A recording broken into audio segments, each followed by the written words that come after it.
What's good, beautiful people? I hope you're having a fantastic day so far. Today, I want to talk about some examples of different portfolio careers that I have put together to really illustrate what this thing is. Now, really, a portfolio career is just a career that you create. And the reason I'm banging on about it in this whole little challenge and series that I'm doing is because the market, the world is demanding this from us. Now, of course, this is not for everybody. I know everyone's not necessarily going to align with the way I'm saying it or what I'm saying. There's going to be different degrees and versions of a portfolio career.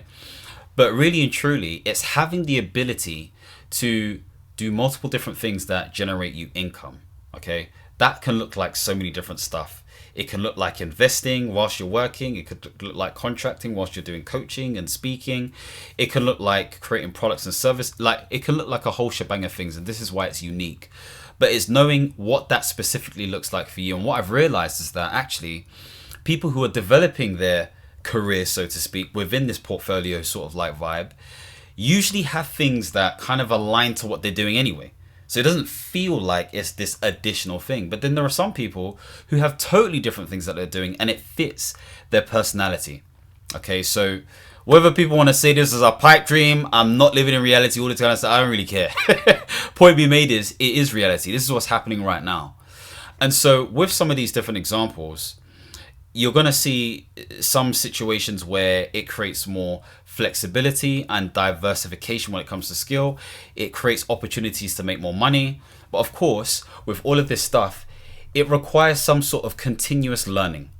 We're not void of that stuff. Things are changing all the time. And so we have to put ourselves in a position where we're capitalizing on those changes. Okay, so I've got my notes here. Okay, we're going to use this example of James. So James is an individual who's been working in the IT industry for about 15 years or so, and he wants to have more control over his schedule. That's what he thinks, at least anyway. And he wants to be in a situation where even though he has more control, he doesn't want to take crazy risk. So rather than jumping into something entrepreneurial straight away, what he's doing is trying to carefully structure his time and prevent some level of low risk, quote unquote. Now, of course, he can't help what the market is saying, but he knows that because he's within the IT space as a project manager, there are roles about. He's been speaking to his buddies who have been saying X, Y, and Z. So he understands that there is a route in. So he speaks to a recruiter, he speaks to other contractors, and then he decides to quit his job and has some sort of excuse, okay? And then he moves into the contracting space, okay? So it takes him about, let's say, 3 months to do this. Now, what he ends up doing is he works 3 days a week within cybersecurity, consulting for them as a project manager for a mid-sized firm. He earns about $450 a week, okay, which is, in my view, within the UK at least anyway, there is a higher earning potential for sure when it comes to project managers within the IT space. But let's just say it's $450 a day, and he's only working 4 days a week. Okay, that's what's been agreed by his contract. He's negotiated that, and because he's outside of IR35, it's a situation where actually he can work when he wants, just as long as he hits his deliverables. Okay, he found this opportunity through some sort of recruiting agency. Now we've got all of that stuff there. That's his main source of income. Now on the side, what he does do, this is about, let's say, 20% of his income. He starts to create beginner-friendly courses on cybersecurity because he realizes when talking to junior individuals or other individuals who want to get into the IT space, that he has an opportunity to teach people how they can do what he's done. Okay. Now, it's not necessarily jumping into contracting, but at least understand the skills of cybersecurity. Now, he makes it very clear that this isn't some sort of vocational certification, but it's a stepping stone. So he doesn't charge an arm and a leg for this. So let's say, for example, he charges £200 for this course, and this generates income for him. It's not huge at the beginning, but as he starts to promote stuff online and everything else, after 9 to 12 months, he starts to generate more of an income. Of course, this is hypothetical. It could take 2 years. It could take 5 years even. But this is what he's decided to do because he realized that actually rather than having these one-to-ones all the time, he would rather just package stuff into some sort of like course to make it easier. Okay. So we've got that. After that, because people have realized like what James is saying and how he's like getting himself out there online and all that kind of jazz there, he decides that actually there is an opportunity to do more education. So he starts speaking to some of his friends, like, if there ain't opportunities to do speaking and all this kind of stuff, they'd be interested.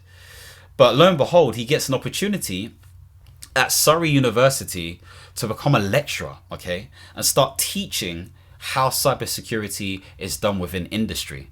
So he starts that contract. He does it for at least a semester to just try that out. They like him. And so he has some form of honorary contract, so to speak, in teaching cybersecurity within Surrey University. Let's say that's about 10% of his income, because he's not in all the time. He's not full time there. He just contracts, comes in and talks about that specific topic for a semester. Okay, so he's got 3 different sources of income. So I don't think I spoke about the percentage for the contracting role. So let's say that's 60%. Okay, so you got 60%, 20%, and 10%. That's 90% in total. The final thing that he decides to do, because he's drawing in money mainly from the contracting, but also from the courses as well, because that's starting to rack up as well, he decides to put this money into the stock market. Not all of it. He puts some of his savings in a cash ISA, and he puts the other amount in a stocks and shares ISA, because he knows he can utilize that £20,000 currently that's available within the UK. I think it's £20,000 or £25,000. You can check it out for yourself. The point being made is he wants to grow his money. Because he's within the tech industry, he has a cybersecurity ETF in there. He also has a tech ETF in there. He invests in the S&P 500, and he also has emerging markets as well. And then he dabbles in a few, stocks here and there, whether that is Nvidia, even though I know they're skyrocketing right now, but anyway, it is what it is. In addition to Apple stock, because he's been monitoring that stuff closely and he uses their products. So this is his portfolio career, and that's 10% at the moment. But again, as time goes on, those percentages will change. Now, having all of this stuff in mind, he's created something where he's able to have flexibility and what he calls a low risk. To some of you, that's not low risk. If you're contracting, then it may be difficult for you to find a role, but it's difficult to find roles in general right now. So the point being made is, for him, because he's had those 15 years, he's had that experience, there's a confidence that he has when it comes to presenting his CV, speaking to recruiters, doing interview with the hiring managers. And I think personally, when it comes to this whole portfolio career stuff, there's kind of like 2 ends. There's the end of, okay, you are experienced, you know exactly what you're looking for, so therefore opportunities make sense. And I think there's also this curiosity sort of element where it's like, okay, it doesn't necessarily make sense straight away, but you kind of have to discover certain things. That's where it may feel a bit riskier, but depending on the type of person you are, that may work well for you as an individual. So that's James. That's the first example. The second example, it's got Sarah Johnson here, but I'd rather call them, I don't know, let's call them Kemi. Let's call them Kemi Owusu. Okay, so Kemi Owusu is a strategic consultant.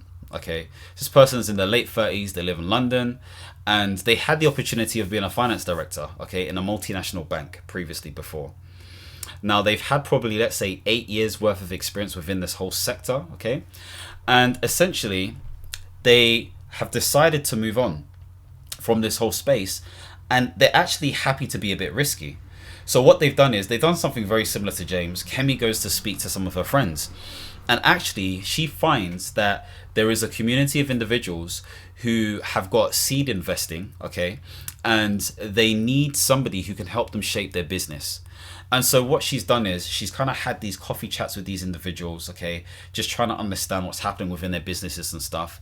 And she lands an opportunity to get a short-term contract for 6 months on £800 a day. Okay, and she's getting this stuff all the time because she's understand how to pitch herself, because she's had the experience within the finance sector, and because she has, different people within different networks, etc., etc. She knows what to say, when to say, and how to say it. She's pitched herself effectively well, and so she's making £800 a day for six-month contracts. She's doing multiple because they're outside of IR35, and so she's doing that at the moment. So she's helping these different startups again secure more funding, or increase revenue within their sort of business, etc., etc.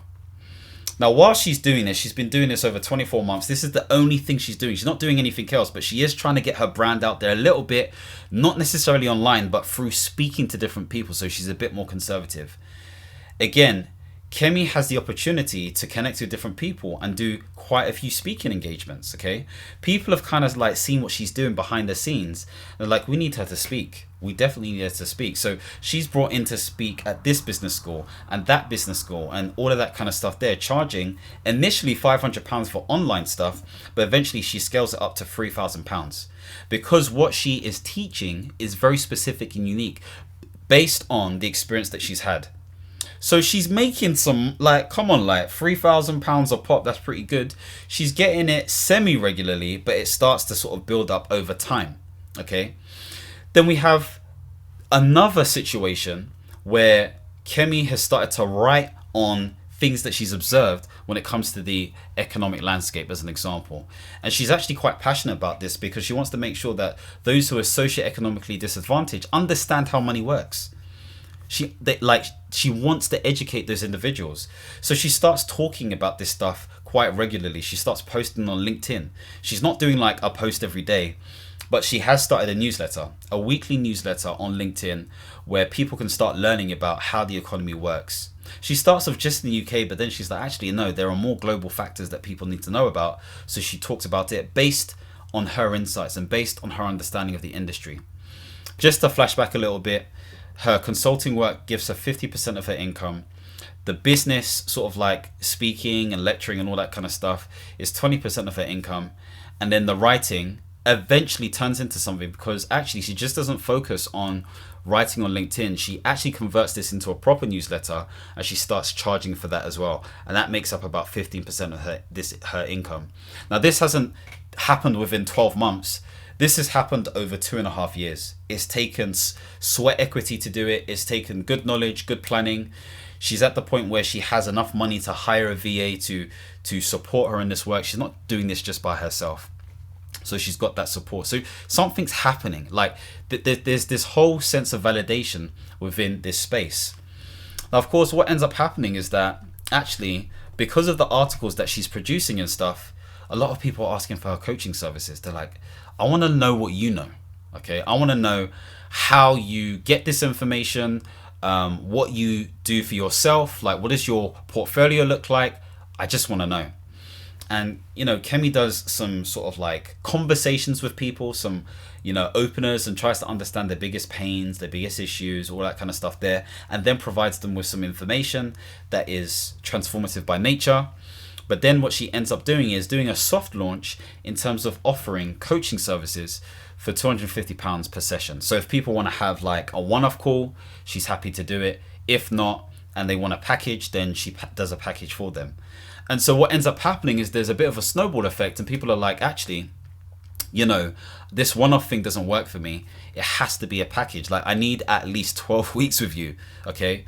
Now, the thing is, Kemi has realized that she can't serve individuals who can't afford that price. And so she positions herself to be in a situation where it's really for individuals who are earning a certain amount. So let's say, for example, £70,000 and above. Maybe they're head of a department. Maybe they are a lead. Maybe they are director, whatever it may be. That's kind of her audience. She still wants to serve those who are not necessarily within that space. So she continues to provide content. She continues to speak to individuals and have like pro bono mentoring sessions here and there. But she's generating good income from these individuals. And in fact, that is making up about 15% of her income as well, where it eventually starts to increase in terms of percentage. So you can see, again, with Kemi Owusu, she's killing it. She's killing it in the game. So we've got two examples. We've got James Smith. I'm just going to call him Smith. And then we've got Kemi Owusu as well. Finally, we've got David Patel. So David Patel is 32, lives in Manchester. He has a digital marketing background as a digital marketing manager, and he worked for an ad agency. Okay, so his sort of personality is very self-motivated. He loves photography. He loves the idea of entrepreneurship and being creative. Okay, so as he's working within this whole digital marketing manager role, you know, he's learned how to take really good pictures. You know, he lives with his girlfriend. And, you know, he takes pictures of his girlfriend for her Instagram and all this kind of stuff there. And people have been asking his girlfriend, like, who takes your pictures? She's like, oh, David does. And so David starts to get attention. And so they're asking David for, you know, opportunities to take photos and all this kind of stuff there. And David kind of likes it. You know, he realizes he's got a bit of I wouldn't say a talent in it, but he's good at what he does. Okay. And so what he starts doing, he starts taking photos for individuals, just like sort of like, brand photo sessions. He charges £250 initially, but then people are asking him from so many different places to do his photos. And eventually he gets to a point where people are asking him to take wedding photos. Now he feels quite overwhelmed. He's like, he can't do all of this stuff. And so essentially what happens is he has to make a decision. What makes sense for him? And so he decides to dive into the whole wedding space. And so he's charging £1,500 for wedding photography just because, again, you guys will know he can, because weddings are, high demand. People will pay the money. And he's like, okay, cool. I want to dive into this a little bit and see if I can make additional income, because me and my wife actually want to put down a deposit for a mortgage. He's still doing this whilst he's working. So it's not taking crazy amount of time. Most of these weddings are happening either on Friday or during the weekends. And obviously from time to time, he'll take annual leave if he needs to take these photos. So that's what's happening there with him. Now, that's about, again, 40% of his income is a big amount. Now, the digital marketing thing, I'm not going to include in this element. Well, actually, let me include that. The digital marketing manager percentage is 50% of his income. And this is making 30% of his income. So it's a huge amount. So then he moves into a space where he's like, people want to learn what he's doing. Okay, so he starts to do this whole sort of like group mentoring thing and everything else, and he's teaching individuals, beginners, how they can start taking their own photos for their own sort of like social media and all that kind of stuff there. That's only making about 5% of his income. It's not a huge amount, but he's like, why not? He feels like this will grow at some point, so he's willing to help individuals support them when it comes to the photography side of things. So we got the 40%, I think we said 30%, and the 5%. I may be completely wrong. I'm trying to do the math in my head, but it's not working. So we should have 25% left, and that final 25% is left to social media consulting. Okay, so he's realized that there has been a boom when it comes to personal branding, and he's been able to position his Instagram a certain way because he's got the confidence from what people have been saying from his wife's Instagram that he needs to do the same thing. And it's pretty much of his clients of different shots and weddings and all this kind of stuff there. And so people start to realize that actually this guy knows how to position things a certain way. He uses certain colors, like how he says things are really good. And he starts diving into this whole sort of like social media strategic side of things and branding side of things. And he's making good bank from it. Some people are paying him up to £1,000 per month to understand how to do this stuff. Now, of course, some of you may be thinking, is this stuff real? Yes, this stuff is real. Obviously, these examples are not real. But I know individuals who are doing similar things like this. And so with that in mind, don't be in a position where it's like, oh gosh, like this is not possible, X, Y, and Z. It won't be possible for some people. Some people will be listening to this stuff and be like, yeah, this is silly, it's a pipe dream, etc., etc. But the point I'm making is, for some of you, for the ones listening who this applies to, who has certain types of experience that can change into something else, this will resonate. I'm speaking to those people. I'm speaking to the people who don't really agree with this stuff. And it's okay if they don't agree. They're in the whole sort of like right to.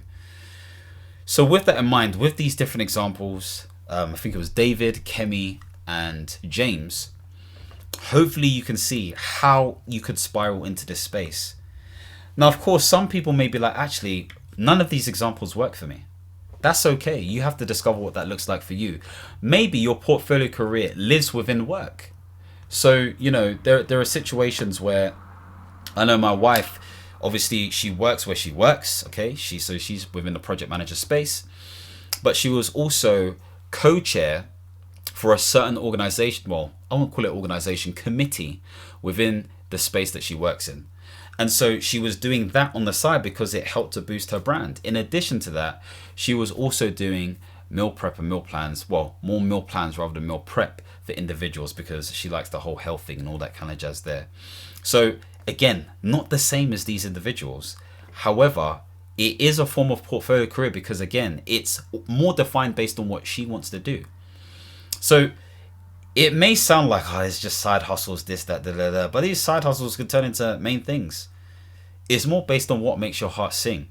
Now, of course, we can't just do that because, let's be real, there is a reality in terms of the market, and the market never lies, and the market is affected by economic factors that are driven by so many things.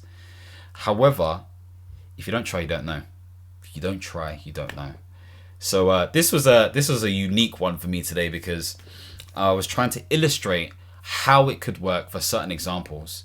But it'd be great to know what you guys do, if you have the courage or want to share your examples, or just your thoughts in terms of this video in general.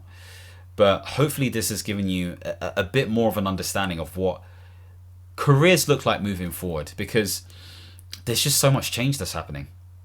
You know, like many of you have said in some of the videos previously, it's hard to find a job. It's very hard to find a job right now. And so logically, it's about thinking, do we keep on going down that route, or do we try to find an alternative? And their answer is a bit of both. You know, you can keep on going down that route, hoping that somebody will give you an opportunity.